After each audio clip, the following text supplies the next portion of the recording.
오늘 본문의 시작이 이제 예수님의 공생애가 시작되는 장면이죠. 예수님의 초창기 사역을 보면은 중심된 사역이 치유 사역이었던 것 같아요. 귀신을 내쫓고 그리고 병자를 고치시고 그 많은 사역들 중에서 왜 치유 사역이 중심적으로 자리 잡고 있으나 생각을 해보면 그때 사람들이 가장 갈급했을 하나님의 손길이 가장 필요했을 영역으로 들어가셨던 것 같아요. 건강의 문제, 또 영혼의 문제, 가장 갈급했던 영역에서 하나님의 손길을 전하기 위해서 그렇게 치유 사역을 초기 사역의 중심으로 두셨다는 생각이 딱 들더라고요.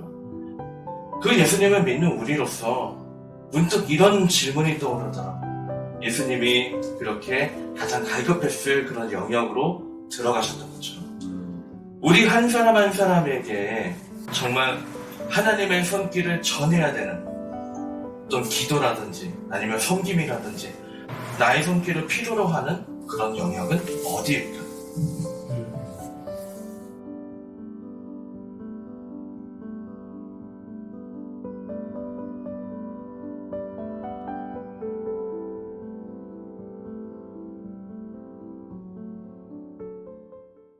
저는 이 질문을 받고 제가 돌아봐야 할 곳 세 곳 정도가 생각이 났습니다.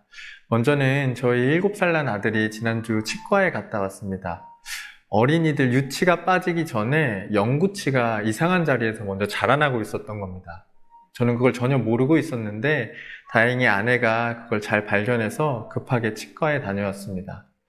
분주하지만 가족을 잘 돌아볼 수 있어야겠다라는 생각을 했고요. 다음으로는 같이 사무실에서 일하는 식구들이죠. 서로 마음을 나누고 잘 아는 만큼 더 이해하고 서로를 돌아볼 수 있었으면 좋겠다라는 생각을 했습니다. 마지막으로는 우리 모두가 공감하는 곳이죠. 튀르키예와 시리아 지역, 큰 지진으로 어려움을 당한 그분들에게 우리가 직접 해줄 수 있는 것은 많지 않지만 기도로 그 땅을 위해서 섬기며 돌아보라는 그런 마음을 하나님께서 주셨습니다. 오늘 질문을 묵상해보면서 마음 한켠이 조금 아팠습니다. 목회의 길을 걷고 있는 저는 영상처럼 하나님의 말씀을 전하고 성도님들의 갈급한 문제에 기도 제목들이 모두 해결되기를 함께 간절히 기도하기도 하는데 정작 나는 나를 돌아보고 있나? 라는 생각이 들었습니다. 내 이웃을 내 몸과 같이 사랑하라고 말씀하신 것처럼 우선 내 몸과 마음을 돌아봐야 하는데 여태껏 그러지 못했음을 깨달았습니다. 이제는 내가 돌아봐야 할 곳에 손을 뻗기 전에 먼저 저의 신앙의 상태를 돌아보며 하나님의 은혜와 사랑을 가득 채우고 그것을 온전히 흘려보내는 삶을 살아야겠습니다. 1월 초 갑자기 날아온 카톡에 놀랐습니다. 아끼던 후배의 갑작스런 부고 때문이었죠. 이 후배는 삶의 문제로 이른 나이부터 스스로 생활전선에 뛰어들어야 했습니다. 하지만 예수님만 바라보고 신앙으로 버티며 주변 사람들을 챙기던 착한 후배였죠. 그래서 묵묵히 응원하며 1년에 2번 이상은 연락을 했습니다. 사실 작년 12월 31일에도 연락할까 생각했습니다. 하지만 지금은 바쁘니까, 그리고 며칠 뒤면 생일이니까 그때 연락하자고 생각했습니다. 그런데 생각날 때 연락했어야 했는데 라는 뒤늦은 한탄만이 자꾸만 들었습니다. 우리는 종종 내일을 생각하며 인생을 계획합니다. 그리고 내 앞에 놓인 목표를 위해 바쁘게 살아갑니다.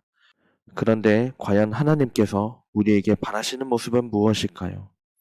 내 인생을 생각하며 죽어라고 달리는 동물과 같은 삶이 아니라 예수님처럼 하나님의 손길이 필요한 누군가를 돌아보고 손을 내밀라는 것이 아닐까요? 저에게도 여전히 돌아보며 기도해야 할 사람들이 있습니다. 여러 사람이 있지만 특별히 저희 가족이 있고 우리 사랑하는 귀한 동료들이 있고 우리 사랑하는 교우들이 있고 특별히 암과 싸우고 있는 제 친구가 있습니다. 뒤늦은 한탄을 하지 않기 위해 이 시간 기도해 봅니다. 하나님, 저에게 당신의 마음과 시선을 주시옵소서. 내가 돌아봐야 할 사람들을 돌아보게 하옵소서.